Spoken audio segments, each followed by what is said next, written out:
Et bonjour, j'avais juste envie de parler de quelque chose qui est très difficile parce que on voit ces enfants, ces ados harcelés qui décident de mettre fin à leur vie.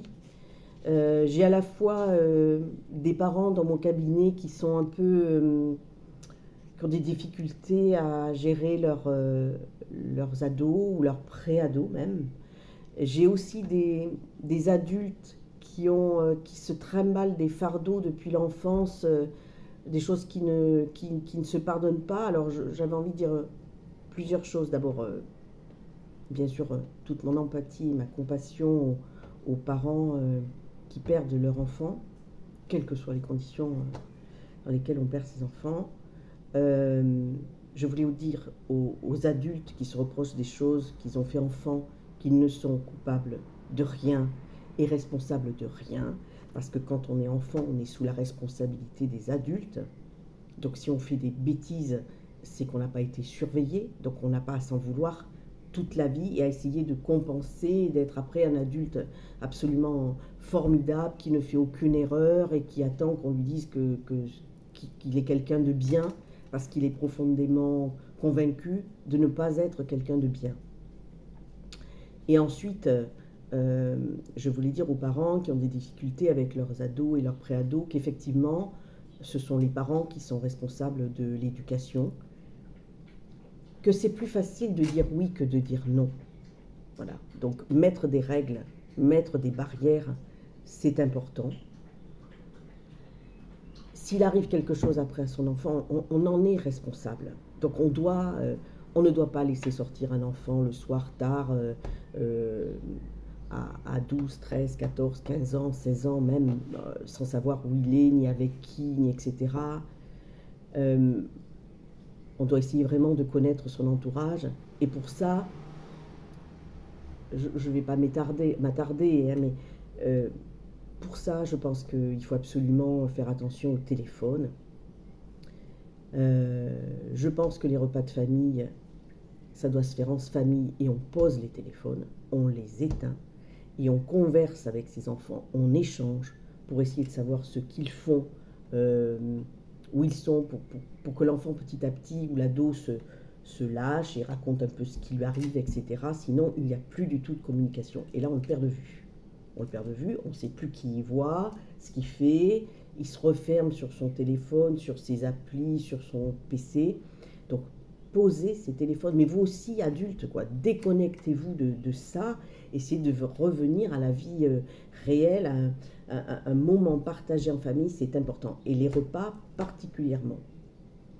Ce qui va faire que tout le monde mange à la même heure et tout le monde le même repas, ce qui veut dire qu'au niveau aussi de l'obésité, euh, de la malbouffe, etc., c'est vraiment, vraiment important de réancrer tous ces moments. Et, et voilà, et de remettre des barrières, et en particulier ces fichus téléphones. C'est pareil, la nuit, il n'y a pas de téléphone. Enfin voilà, ce sont des choses à moi qui me semblent tellement naturelles que avant d'avoir ces familles dans mon cabinet, je ne réalisais pas à quel point il faut le dire et le répéter. Voilà. Et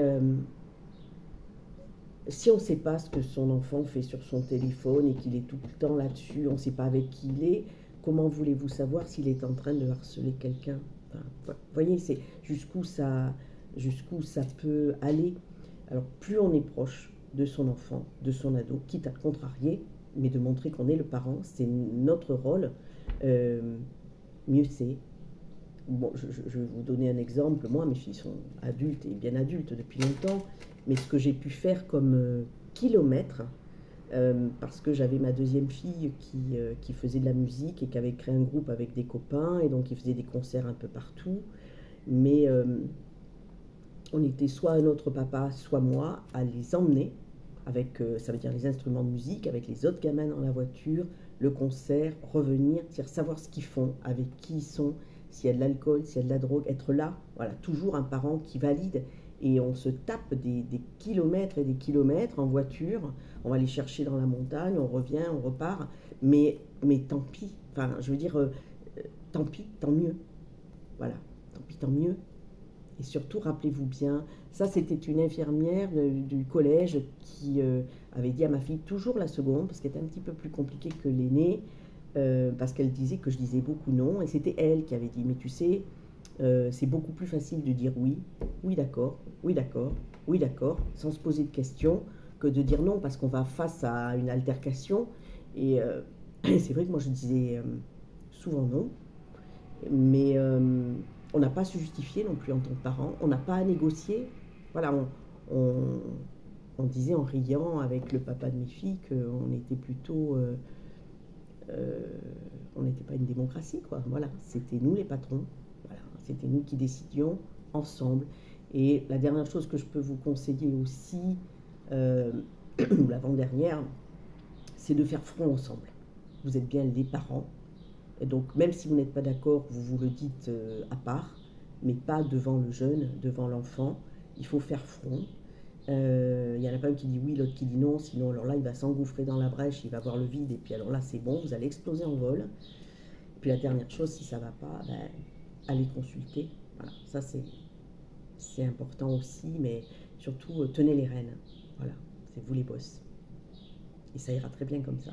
Voilà, bonne journée.